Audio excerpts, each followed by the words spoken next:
tothom. Ja em perdonareu que utilitzi una xuleta, però no estic acostumat a fer aquest tipus de discursos i no m'agradaria deixar-me ningú. Quan em van dir que havia guanyat el microconcurs de la microbiblioteca, em va costar de creure, però si una cosa m'ha après darrerament és que la realitat sovint supera la ficció i que tot és possible. Què me'n dieu de la celebració d'un Sant Jordi descafeinat a finals de juliol? O del fet que haguem de gravar un vídeo per poder celebrar aquest acte? De ben segur que en un futur s'escriurà molt sobre pandèmies i noves normalitats. Bé, el meu primer agraïment és pels meus pares, perquè vaig tenir la immensa sort de criar-me en una casa plena de llibres. El segon és per la Mireia, la meva companya, perquè té una paciència infinita i és la primera lectora de tots i cadascun dels meus microrelats. La veritat és que vaig descobrir aquest gènere literari fa relativament poc, 4 o 5 anys a tot estirar. Va ser mentre deambulava per una de les biblioteques del meu poble, Granollers, que va anar a parar a les meves mans el llibre de les 1001 d'en Jordi Masó-Rahola. Per ell és el tercer agraïment. Aquest és un dels pocs textos que he escrit més o menys a raig. Envejo els escriptors que són capaços de fer-ho, però no és el meu cas. Jo necessito escriure, suprimir, tornar a escriure, eliminar. Molts dels meus textos no arriben a bon port i molt sovint és perquè jo els faig naufragar. Entenc que el quart agraïment ha de ser pels membres del jurat que per la raó que sigui han considerat que l'herència és un text que val la pena.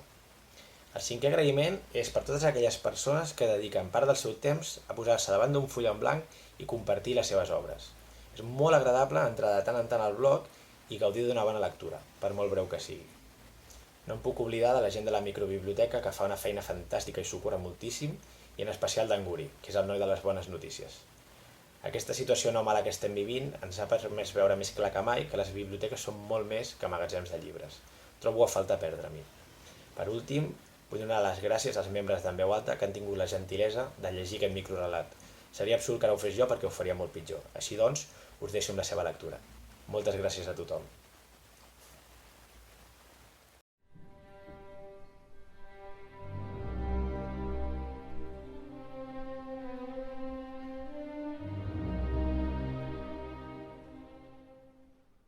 Només faltaves tu, el fill més jove. Tal i com han fet els teus germans, has entrat escopetejat per la porta sense dignar-te a saludar. Total, sóc una simple minyona. No obstant això, jo no he deixat de fer la mitja reverència a la qual us tinc acostumats.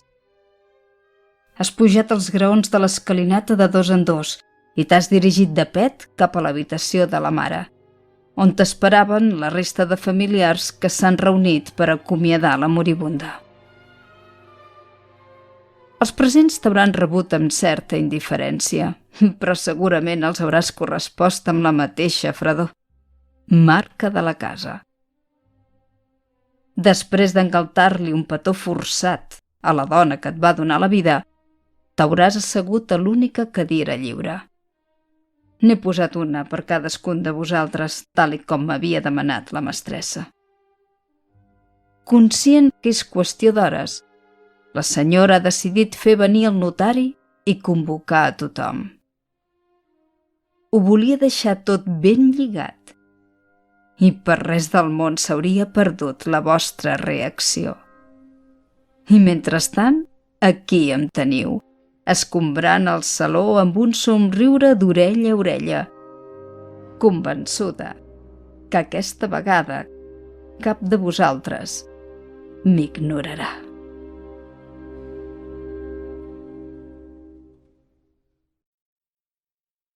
L'herència, d'Òscar Turull Basart. Microrelat guanyador en la categoria de català de la 9a edició del microconcurs de la Biblioteca Esteve Paluzie de Barberà del Vallès de juliol de 2020. Enregistrament en veu alta.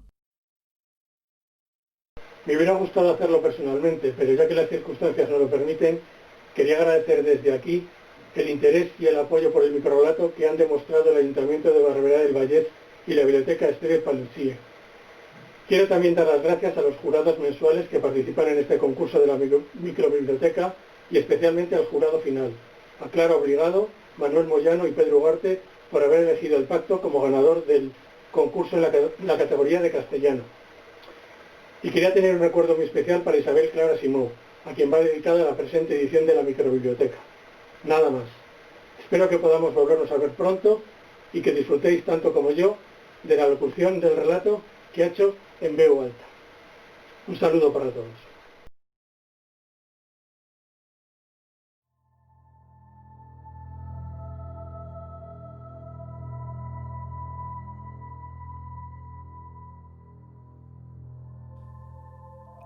Nuestra comunidad no es muy numerosa, pero hace tiempo tuvimos la fuerza suficiente para enfrentarnos a la muerte. Durante muchos años fue una lucha desigual, a veces implacable, hasta que poco a poco los avances científicos y el poder de los remedios descubiertos redujeron tanto el suyo que solo se atrevía con los más ancianos, los débiles y los suicidas. Pero aspirábamos a más. Fue entonces cuando ella nos propuso el pacto. Dijo encontrarse cansada y que se comprometía a llevarse solo a uno de los nuestros al año si pudiera elegir a quien quisiese.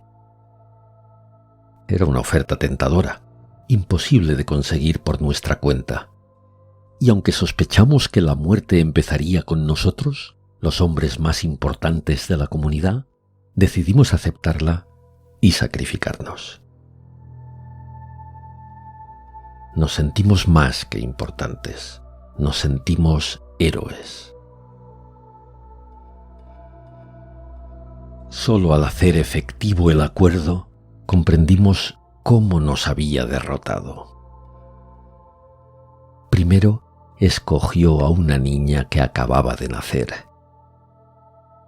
Y luego, año tras año, invariablemente, a otra niña, o a una adolescente, o a una mujer recién casada.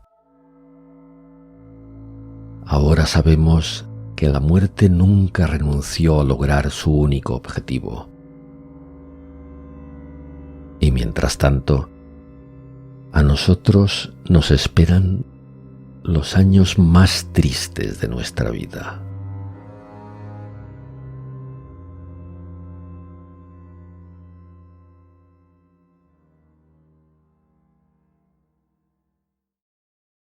El pacto, de Rafa Heredero García. Microrrelato ganador en la categoría de castellano de la 9ª edición del microconcurso de la Biblioteca Esteve Paluzie de Barberà del Vallès de julio de 2020. Grabado por En Veu Alta.